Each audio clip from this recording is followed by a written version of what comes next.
It is auspicious because we speak about this as pop-up theology, but also the Monsignor Neil Connolly series. And it was aptly named because one of Neil's passions was adult faith formation, the empowerment of the laity, recognizing that he had been given a very good education theologically. He felt he needed to share that with others to make them grow in their fullness in the church, in their discipleship. And so we thought, as we began to craft this and put this together a few years ago, that it was a fitting honor for Neil. Neil was with us for about 3 years in his retirement. In some ways, it seemed far too short, and in some ways, it seemed much longer because of the richness of what he brought to the parish.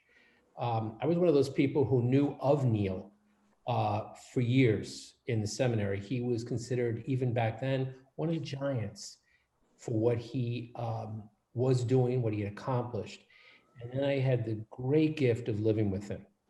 And I think, Angel, you have done just a masterful job in bringing so many of the stories I heard over dinner, over drinks, over night prayer out, and in a consistent narrative that just makes me step back and realize, wow, what a life he led. And these are just the South Bronx years. I mean, you know, That's right. Another 20 or some odd years of active ministry in the Lower East Side, and then up here on the Upper East Side. The other thing that comes out is Neil's passion. And most of all, I think his passion and his love for God, because that was really what motivated him. We as a staff became very familiar, and I think the parish has also, with a question Neil would have all the time. We'd have all these great ideas and great plans, and some of them were. But he'd stop in the middle of a meeting and he'd look at us all and he'd say, that's wonderful, that's great. But now, where is Jesus in all this? And it would stop us. And we'd be like, well, but it really was the question to ask. And we've continued to ask it. And I think Neil's gift as a priest, as a Christian, as a member of the church, was he was always looking to find out where Jesus was in life. And I think, Angel, you have done just a superb job in bringing that out in this book. And without further ado, I pass the microphone over to you. So if I might just take a minute to introduce Angel, in case you haven't read your flyleaf, the cover on the book yet, it's all there. Angel Garcia was a community organizer and executive director of South Bronx People for Change, a church-based direct action and membership organization co-founded by Neil Connolly. He was born in Puerto Rico and a graduate of Regis High School, Princeton University, and Pace University. Angel is a long-term resident of the South Bronx and has been active on social justice issues and worker cooperatives. And he is our friend, and we are so happy to have him here tonight. Now, Angel, it is all yours. Okay, great. Thanks. Thanks, Father Phil and Jane. And thank you to all of you. I'm going to give just a snippet of the picture that I tried to capture in the book. The quick background on the book, and then I'll get right into it, is that it was going to be a story, a book about a bunch of luchadores of the South Bronx, warriors of the South Bronx, each of whom in their respective way defended the neighborhood, grew the neighborhood, wanted to organize the neighborhood for the sake of good living conditions for people. And so there was going to be a book with a bunch of chapters and covering a bunch of people. After a couple of interviews, it became very clear to me, sorry guys, everybody else has to go. This has to be a story about Neil Connolly, because he had so many stories that warranted their own chapters. And ultimately what this becomes is, and it worked through various phases of it. I would say probably 4 completely different full phases of this book.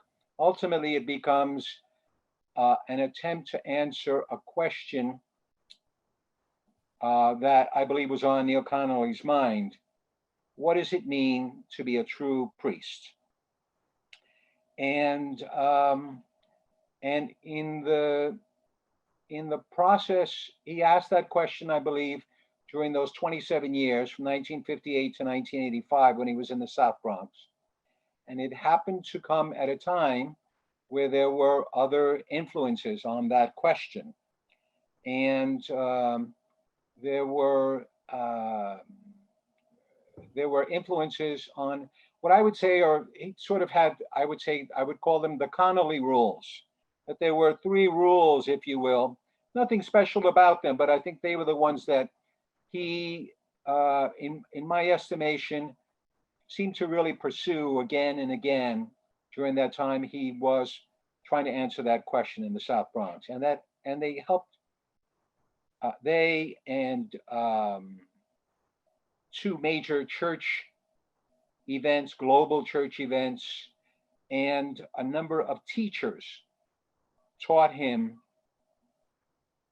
how to apply those rules and why to apply those rules, and therefore how to become a true priest.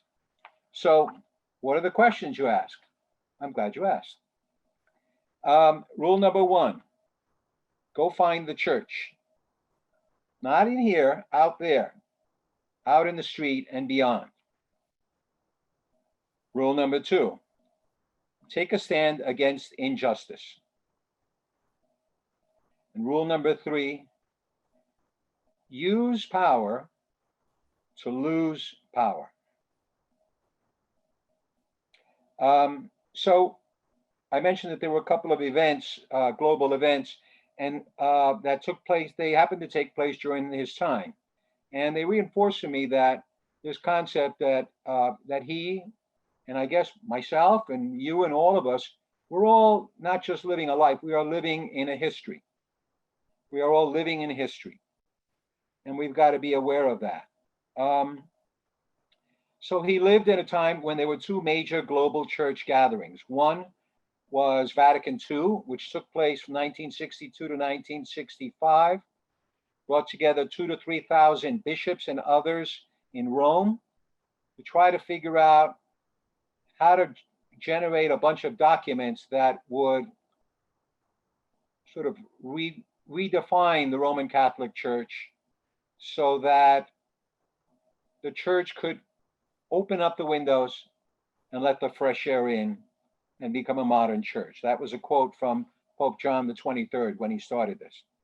The second event, and a number of important documents came out that Neil Connolly took to heart. The second event, 3 years later, 1968, took place over a 3-week period of time in Medellin, Colombia, where 130 Latin American bishops came together and said, we need to address the situation of how we are going to relate to the Latin American people, the vast majority of whom were Catholic and the vast majority of whom were poor. So they generated their own documents, and those documents gave Neil some more justification for the actions he was taking. So let's get right into the 3 rules. And I'm going to use, the approach I'm going to take is I'm going to take a reading from the book and point to where I think that what was the message that I thought he might have gotten that helped him take the action he was taking, and who the teacher might have been, because they were teachers.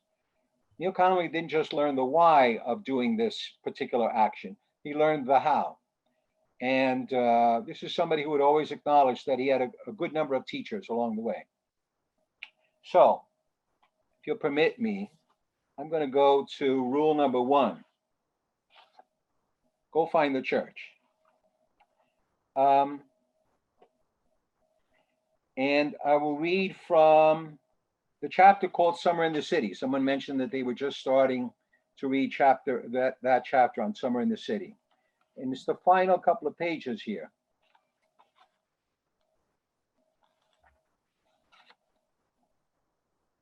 Now, in a firehouse in a remote corner of the neighborhood, Father Neil Connolly would celebrate with his old family and his new one at the same time, which was not something he had even ever envisioned when he was preparing himself for priesthood at Dunwoody.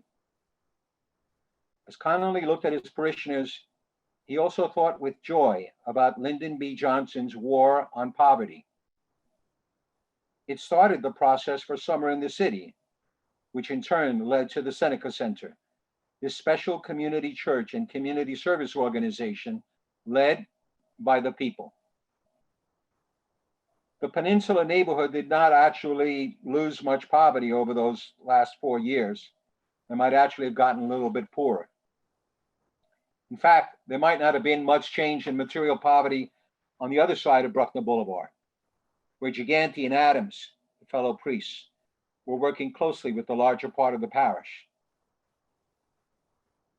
But that was not what Bob Fox was working for, was it? Fox had taught Connolly and the audiences in Mount St. Vincent to see the isolation and desperation among individuals in poor communities. He taught them not to fight against poverty, but against the isolation by working for creativity, public forums, and relationships. Connolly looked at his parishioners and the firefighters singing and eating and talking in the middle of the night, and he remembered the years of work with the people here that had brought him to this special moment of community. He thought, we have built relationships with the world here. And he thought, this is an extraordinary bringing together of church and humankind, with everyone being treated with equal and full dignity.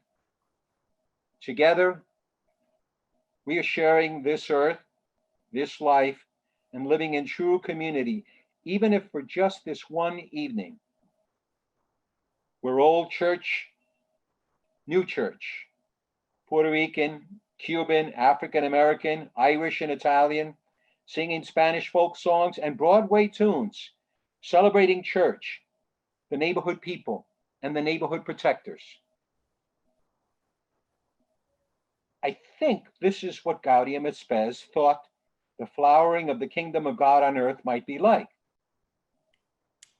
This was not the kingdom, not yet. But if it was even a sneak peek at it, Connolly thought, it was good to know they speak Spanish in the kingdom. This night, he had come a long way from Puerto Rico to the kingdom. So it's kind of the first piece, and I guess I would say, I mean, the documents that had brought him to this point that justified him being here. Lumen Gentium, the dogmatic constitution on the church. This was a big document from Vatican II, which told Neil Connolly, that the church was the people of God, all made equally and fully responsible for the global church by their baptism. All equally responsible. And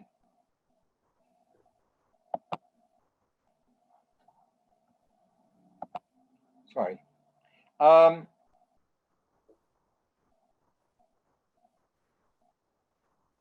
that gave him the reason why he had come to this point. But the how he learned to find the church here was from Bob Fox. That was his teacher. He was the organizer of the Summer in the City, which was this archdiocesan War on Poverty program. He develops this program and he advances this program for parishes that combine these key concepts to break isolation. The public forum, that everything take place out on the street. Creativity, so that everyone had a chance, no matter whether they were professional artists or couldn't draw a straight line, that they could express themselves out on the street before other strangers. This was not just for church people, far from it. This was for the people of the neighborhood. And relationships, to build relationships, with the idea that if you bring together those three principles on the streets, you can create a new community. And this was the community, these efforts of Summer in the City in the Hunts Point Peninsula that Neil was responsible for. They had divided this up into 3 areas. Ultimately leads to a church. He's got this aha moment when he's there. This was this moment telling him something about his priesthood. He was a priest whose role was to cultivate the church as the people of God, to take that church into the world, literally into the neighborhood, onto the street, and to create a world of equality for humankind, a kingdom of God on earth. And he got to that point in his priesthood because he had recruited laypersons to play volleyball 4 years before out on the street.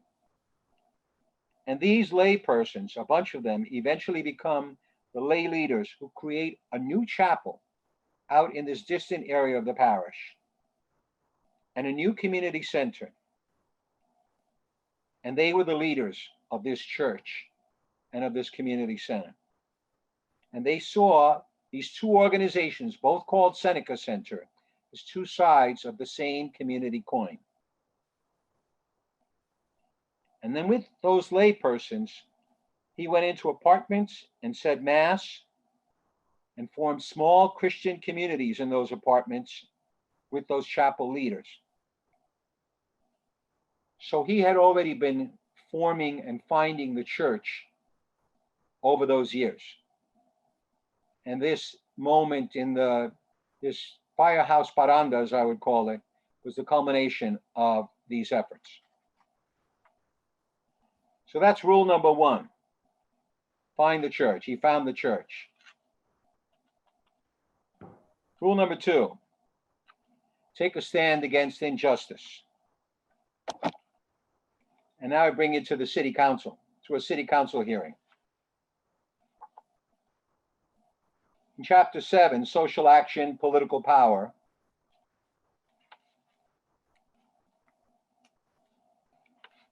he's responding to the problems of no heat and hot water in much of his neighborhood. 24 coalition ministers went down to City Hall wearing full clerical garb. The council session began. After 15 minutes, it became clear to the coalition ministers sitting upstairs in the balcony that emergency repairs legislation would not come up in the meeting. So they looked at each other, nodded, and stood up. Reverend Dave pulled out a sheet of paper and began speaking in a loud voice. Since no prayer was offered here today, and it has usually been done at the beginning of a city council meeting, we will contribute the prayer. Everybody on the floor of the council chamber turned their heads and looked up to the balcony. Dave read the litany of South Bronx clergy on housing, and using the call and response method, the group participated. Hear our prayer, O Lord, as we cry out for the human in which thy people dwell. In your compassion, help those forced to live amid inhuman conditions, especially in the South Bronx. As the litany continued, Dave reviewed the examples of poor housing conditions, and the clergy responded, Good Lord, deliver us. Then the prayer began to focus on the government's role in the housing crisis and asked for change. Dave called, from all excuses, postponements, and delays, from redundant investigations, inquiries, studies, and reports, from referrals and reconsiderations, and from all subcommittees. Good Lord, deliver us, responded the coalition. And in a reference to the stark newsmaking event that was emblematic of the brutal winter of 1969-70, Dave called, "Remember the soul of the child living on East 138th Street who died because of no heat in the building." Lord, have mercy, responded the coalition. At the end of the litany, there was no noise below, no response, and no applause. Then Tom Kuit, a council member from Brooklyn, bellowed, "This is a day of shame in my life. I am a member of a Roman Catholic parish in Carroll Gardens. I see priests up there in this meeting. This is a disgrace. Today, as a Roman Catholic, I am ashamed." The clergy were shortly surrounded by police, who pulled them out of the balcony and down to the office of Sanford Garlick, City Council President. There, they presented their concerns again, and Garlick promised to look into the legislation. He then summoned a staff photographer and asked the ministers, "Hey, anybody want to take a picture with me?" Some did, but Connolly refused, thinking, "It's this that's a disgrace. Why would anyone want to take a picture with him?"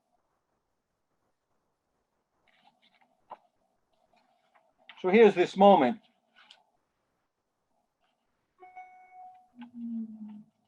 And what's driving this moment? What's the justification? Now looking at Gaudium et Spes, again, the pastoral constitution on the church in the modern world. The church, the message from Gaudium et Spes, the church is now moving forward with humankind in history, and so must work now to cultivate a kingdom of God on earth, a world of equality, dignity, and justice for all humankind. And then the people of Medellin, the bishops of Medellin, said, the church must declare its preferential option for the poor, and thus denounce and change the conditions and causes of poverty, of institutional inequality in the world. That's why he could do it. And then the how, who's the teacher? Who's bringing him into this event? His longtime friend from those days of St. Athanasius, Father Lou Gigante, who was always looking to get mixed up in the affairs of the neighborhood and of the political sphere, and who brought him to join with him in his Bronx clergy coalition, which was fighting for better conditions in housing. And I guess I should point out that in this situation, as in a number of others, Father Phil was talking about Neil Connolly's passion. The passion was always evident. And in this situation and in a number of other organizations, Neil Connolly became recognized and selected as the leader. So after being dragged into this event, because he wasn't really sure this was where he ought to be, although Gaudium et Spes told him to, it was his friend Lou Gigante who said, come in, this is going to do something about all of these housing phone calls you and I are making, trying to save the apartments of our parishioners. But his commitment became so strong that eventually he became the leader of that Bronx Clergy Coalition. And so what is this telling him about what he's supposed to be as a priest? What kind of priest is he supposed to be now? He's a priest whose role is to fight for the suffering laypersons of his community, to use his moral authority on matters related to the world. So he does it by taking a stand, That's the rule. This wasn't the only time he was going to take a stand by any means, as I mentioned. He was taking a stand against the brutal winter, but even more brutal, he was taking a stand against the more brutal neglect of landlords, of government housing agencies, and of these legislators who failed to improve the conditions of his neighborhood. And in a number of other neighborhoods that he's starting to find out is being called the South Bronx. He's taking a stand against Hewitt, who said, this is a disgrace that a priest would be involved in civil disobedience. And he's taking a stand against this photo op power move by the city council president so that he could make things look softer. And he takes that stand because he knows this doesn't put the heat in any one single person's apartment, doesn't make the conditions any better, and there's no reason to celebrate.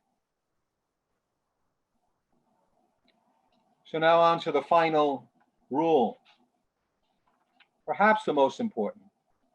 Use power to lose power.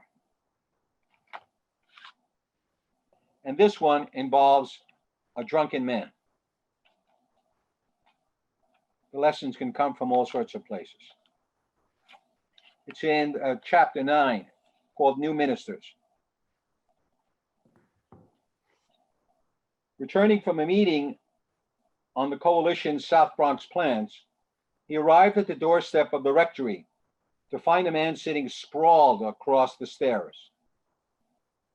He was drunk, bruised, and moving erratically when Connolly greeted him.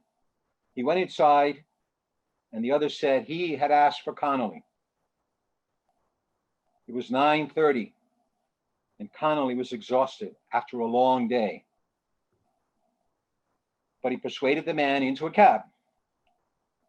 Almost as soon as they left the rectory, Connolly regretted the offer to take him to Jacobi Hospital. Not only was he tired, but all through the ride, the drunken man made derogatory remarks about the black cab driver and even cursed at him. Same behavior carried over into the hospital emergency room. And Connolly had to guard him for 2 hours as he waited for medical attention.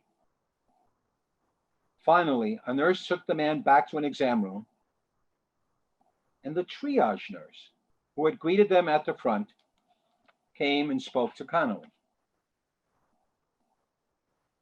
Father, can I ask you a question? Connolly turned, relieved that the man was no longer his problem. Sure. What is it? Well, I feel like I had been a faithful Catholic, raised in a good Irish Catholic family. And I have been educated pretty well for my profession. Connolly nodded, and she continued. And you were educated for many years in learning about theology and faith and church history? Right. Connolly responded, wondering where she was going with this conversation. So why don't I know this? The nurse asked. Connolly paused and asked, well, what do you mean?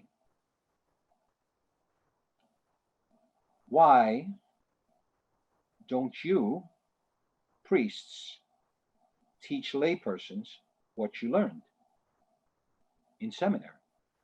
She finally asked. He looked at the Irish Catholic nurse and said nothing. She looked back at him with a confident and yet polite smile. That's a good question, Connolly finally said, knowing that she already knew that. I don't know, but I will think about it.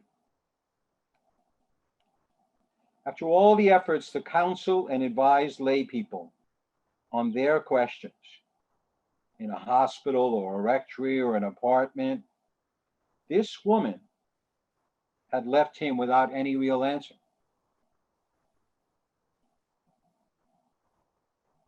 She was asking him about his priesthood, he realized. About what he should be doing as a priest with lay persons. Not for lay persons, like the man he had just brought into the hospital. With lay persons.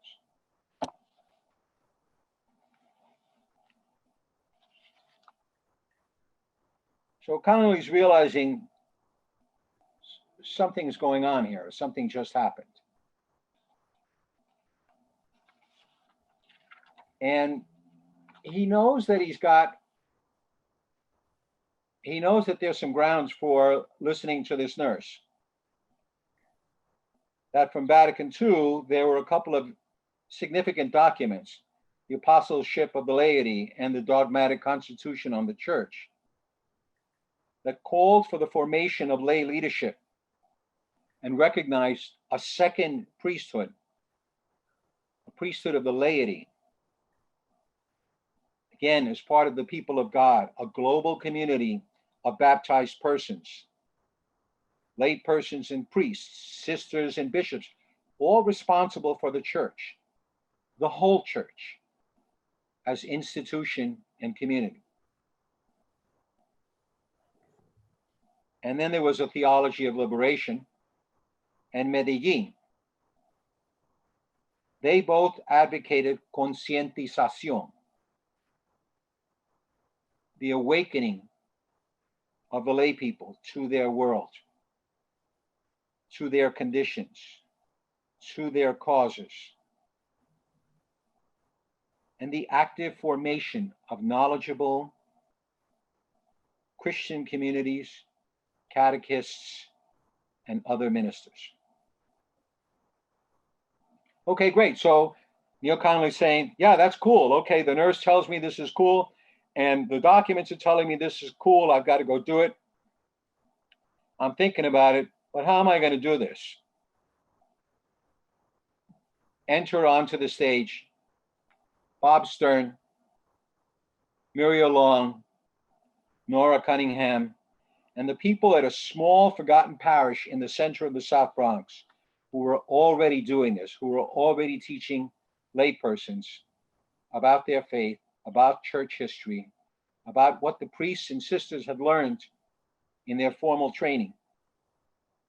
And they turned around and taught Neil Connolly and the rest of the South Bronx Catholic community, the Catholic Association, how to do it by forming an entity called the South Bronx Pastoral Center. Angel, so yes. Angel, I'm just going to jump in and tell you it's about 7:40. Okay. You asked me to keep time, and I know we want time for questions, so okay. I'm just letting you know what time it is. Okay, great. So this event was also reminding him there were no priests, there was no cavalry coming to save the decline in priesthood and in religious, particularly no Puerto Rican cavalry to serve this continuing Puerto Rican community. There were no reasons to hold that knowledge because a couple of thousand people, it turns out, wanted that knowledge. Those are the people who were trained at the Pastoral Center. And he needed to lose that power because he knew nurses are right. I think this is an example that we can follow in the parish, in our individual lives. We can do it by finding the church out there in many places with humankind, by taking a stand, and by losing, that is, by sharing power. And I just want to say, Neil Connolly's story reminds me of a line from a Brazilian song, Cantar y cantar y cantar a beleza de ser o eterno aprendiz. Sing, and to sing the beauty of life and of being a constant apprentice. And I think that's what Neil Connolly was. And what he was looking to learn at every opportunity that he could was, how do I cultivate this kingdom of God on earth? Thank you. Thank you, Angel. So we have about, I think, Lydia, 34, 36 people on this Zoom. And you guys are free to ask Angel questions. Lisa, I saw you threw your hand up, so go. You have to unmute yourself to talk. No, that was a mistake. Sorry, Angel. It was meant, I should know how to use this since I use it all the time. It was meant to be hand clapping and I pressed the wrong one. I love the book and thank you for this. Good, thank you. So this would be a great time for questions if anybody has any, if anybody wants a clarification. I know, was it you, Betty, who asked something early on? There are 3 things in the chat, Jane. Jane. Uh-huh. 3 questions in the chat.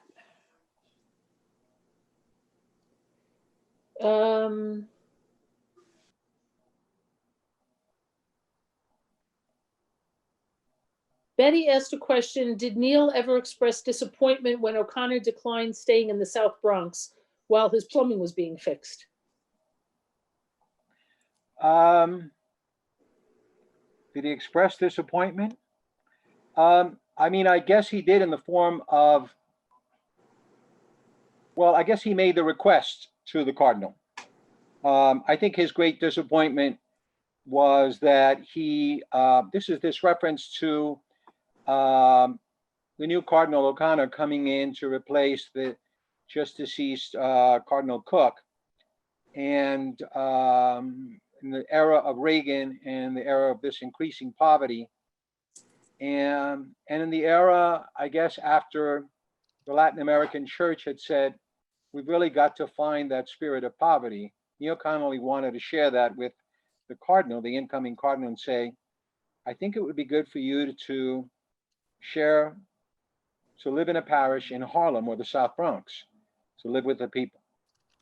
And I think, and he wanted to get all of the other vicars, by that time he was a vicar, to agree, and none of them made a peep. And I think he was pretty disappointed about that. But he said, I'm going to make the request on my own. Thank you. And I see that Anne and Benj have a question. Hey, everybody. Hi. I really enjoyed the book. I have Thank a you. question. There are a lot of similarities when I was reading some of the pieces between what Father Neil was dealing with and a lot of the things about what we would deal with as a parish in terms of changing demographics and people leaving the parish and a transitory thing going on there, broader things within the church.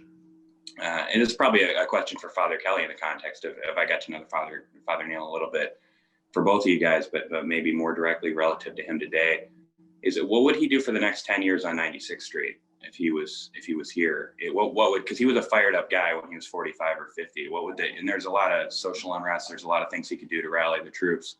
What would he do if he had social media and a lot of things at his back for the next 10 years with our parish? Yeah.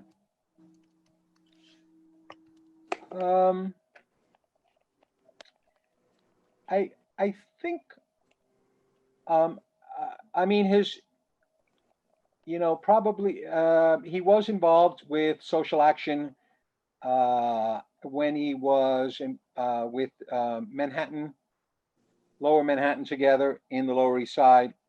So he would probably be looking to get the parish to start identifying some issues that were of concern to it in the neighborhood. And I think he'd be looking and to take action on them. And the kind of action that involves taking a stand, as hinted at here. He probably would be looking for the lay leaders to take the lead, for lay persons to take the lead. Whether it's issues of housing or education or poverty,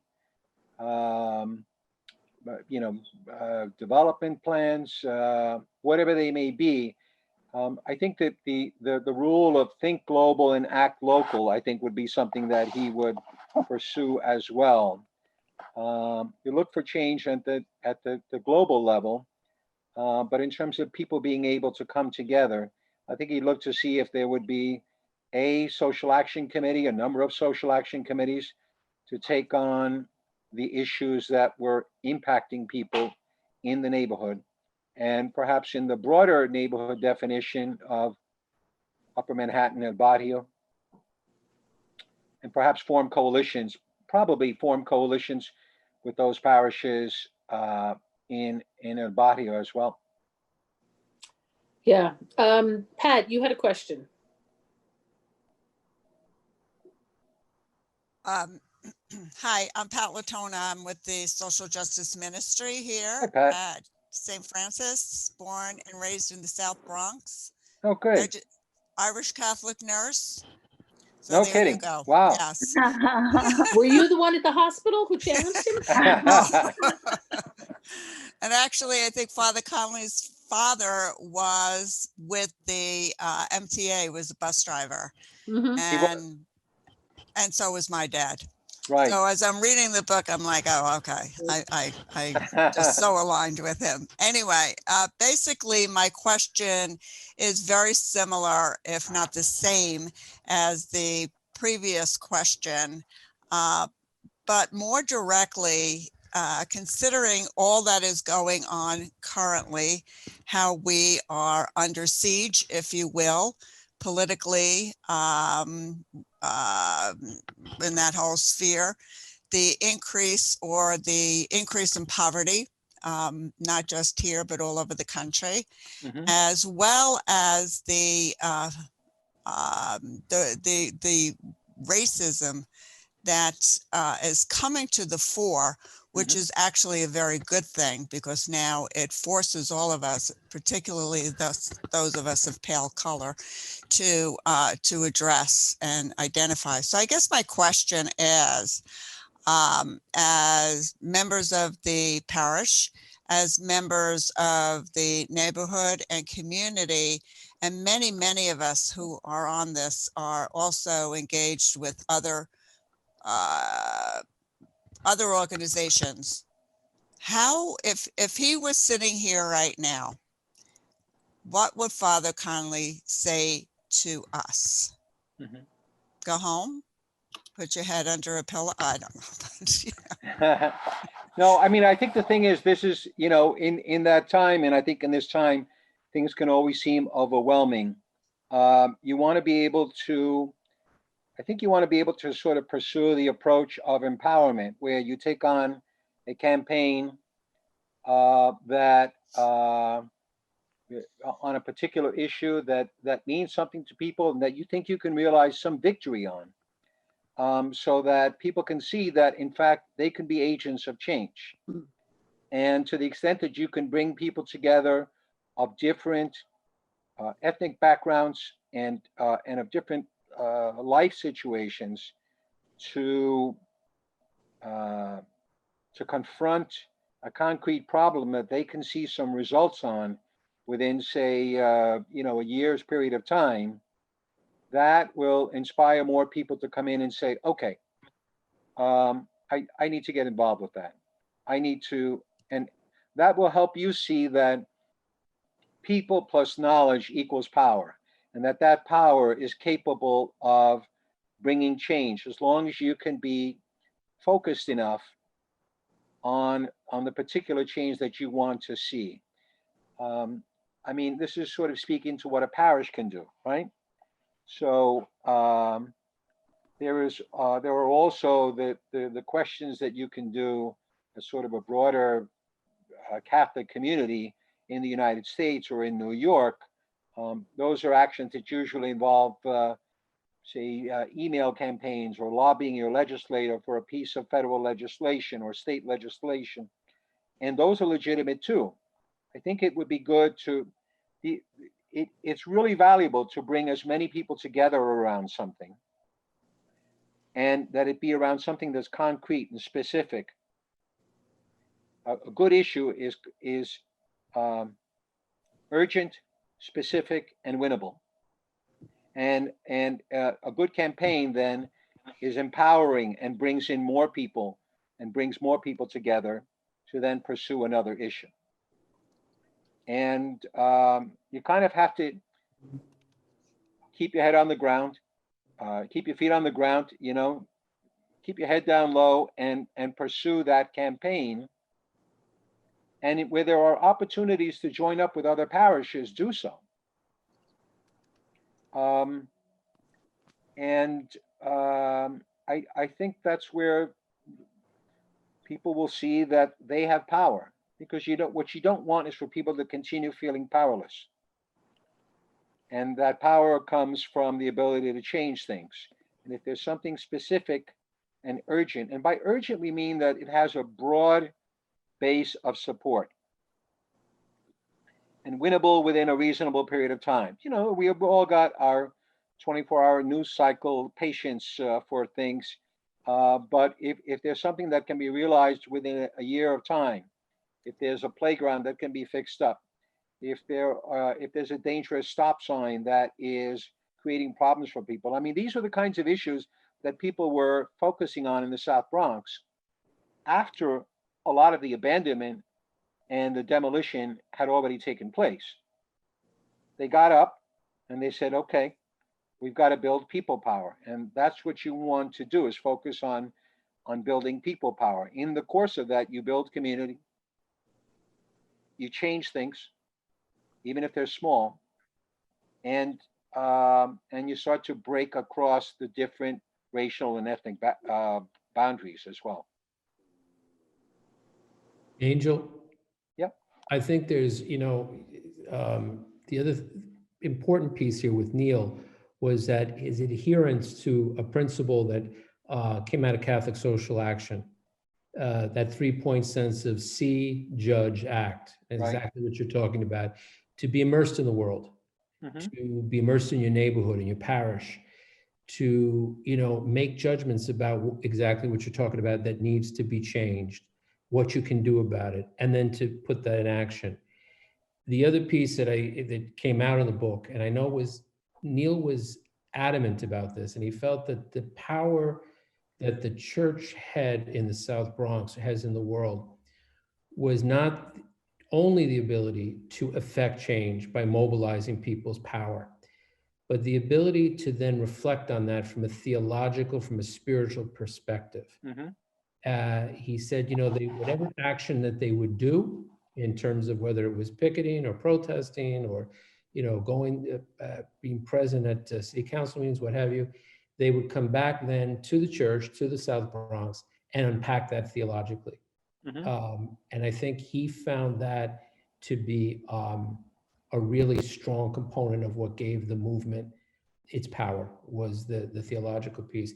You brought out, and I didn't know this. I mean, I'd known of a Jesuit that he worked with, Dean Brackley, who later went on down to Central America. And the group that Neil had was so instrumental in working with there hired Dean as their theological consultant, you know, to make sure that what they were doing was rooted in a very gospel sense of justice and a spirituality that was integral. And I think that's, you know, that was something that came through in the book that was really, really critical to understanding how Neil saw the world. And in the answer to the other past questions, he would have been very much out in the neighborhood, very attentive, because he was an incredibly curious guy, intellectually curious, and open to the world, open to his neighborhood, asking questions, and then judging, and then finding a plan of action. So. Yeah, and I mean, just one quick thing about you know, this was all happening in the South Bronx, okay?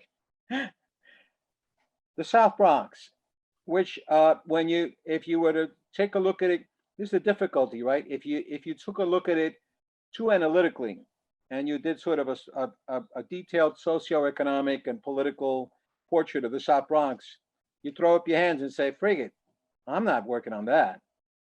I couldn't possibly work on that. And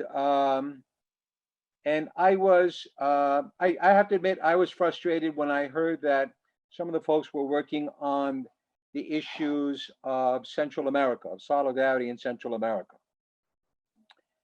during that same time that we were involved in People for Change.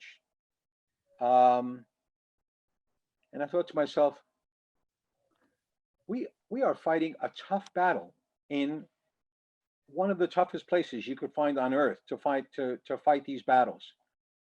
What in God's name are we doing getting involved with Central America? And I realized, as he put it so well to me and put it so well to this brother who asked him the same question, we are Catholic. Catholic means universal. We are part of a global church, and so we've got to find a way. And my feeling is that there's a way to find that way, and I think that it, to the extent that the parish can, if there's a way to ally itself with some Catholic community, in solidarity with some Catholic community, for example, in Central America, that is fighting the good fight, to be in solidarity with them, by all means, take those specific actions. But they should be specific, concrete actions that can move to change a particular situation. The more specific you can get, the more empowering you can become.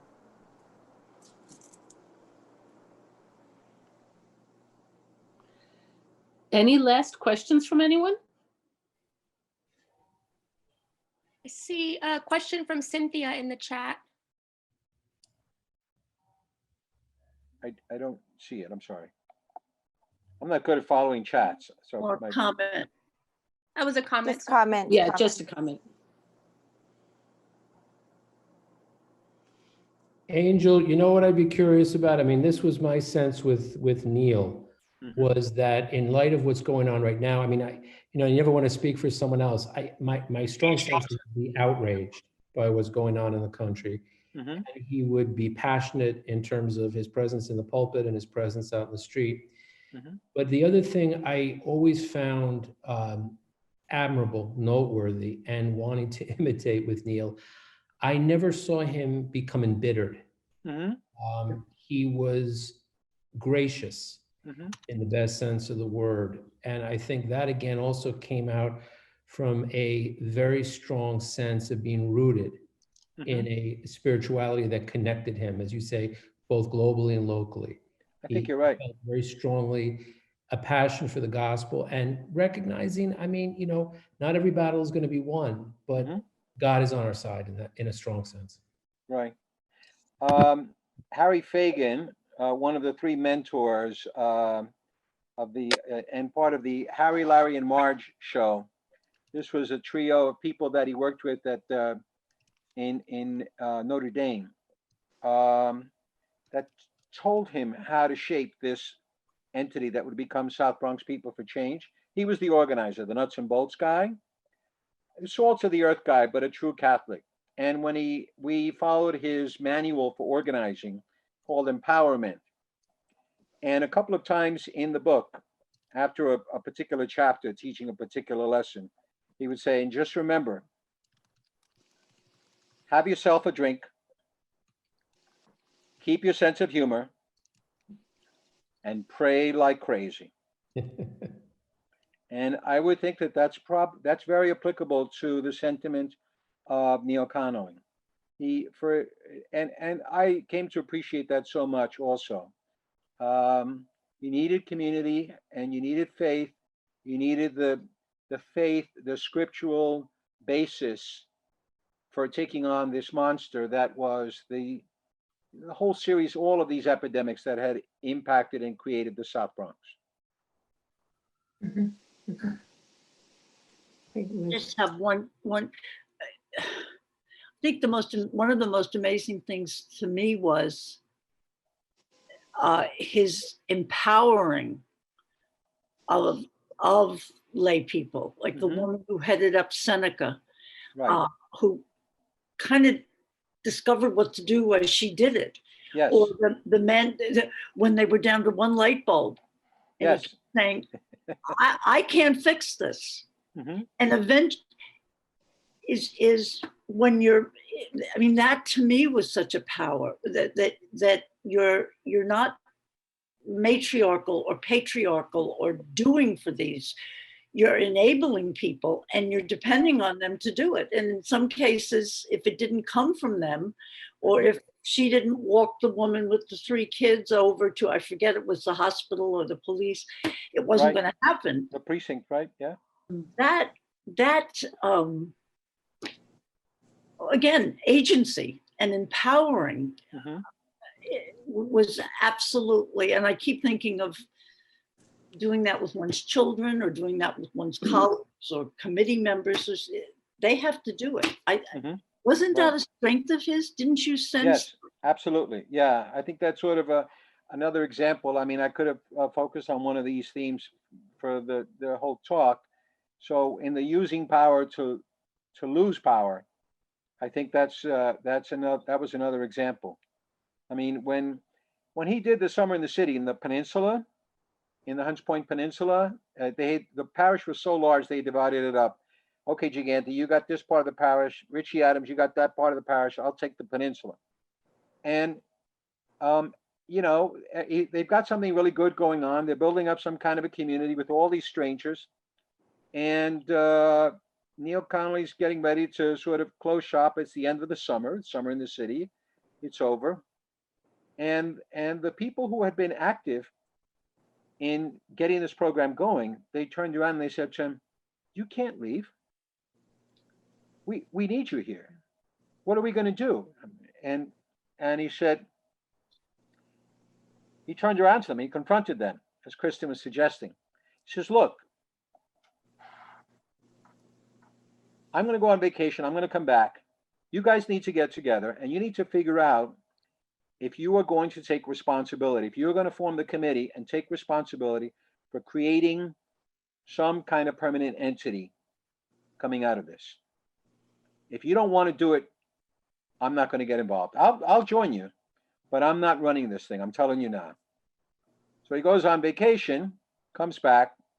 Turned out actually he went to Latin America for an interesting trip, but he comes back and they met with him and they said, "Okay, we decided. We're ready to do it." And he was surprised. He says, "Oh, okay." He figured he was going back to the main parish area at this time. And he says, "Oh, okay, let's go." And then they proceeded to find a space to create a church, to find a permanent space for offices, to figure out what kinds of programs they were going to create, who they were going to serve, whether it was, whether it was women in need, or whether it was going to be the Jewish leftovers who were in that neighborhood, who had lost a community. They had lost a synagogue from their area, and they really wanted to find some place where they could be with each other and be with others. And he worked on all those with them, but he wasn't leading them. Thank you. Yeah. Well, Angel, we absolutely want to thank you for sharing the book with us and tonight with us. As Marty suggested back at the beginning, if you haven't already purchased a copy of this book, or if you'd like to give it as a gift for Martin Luther King Jr. Day, we have a link up on our website, Valentine's Day, whatever. We have a link up on our website from Fordham University Press webpage where you can order your copy online. You can find the link on our virtual marketplace page, which Lydia has awesomely created. It's sfdsnyc.org/marketplace. I hope you'll join us in the next 2 weeks for our next online event on Wednesday, January 27th at 6:30 p.m. The Social Justice Ministry presents a short film screening and a panel discussion addressing the connection between human trafficking and immigration policies. Wow. The panel includes 2 of our parishioners, the filmmaker Cynthia Bastides and Pat Latona. Details can be found again on our homepage. We're also planning a virtual film series for February and March to get us through these cold winter months. So stay tuned for details and stay connected with us.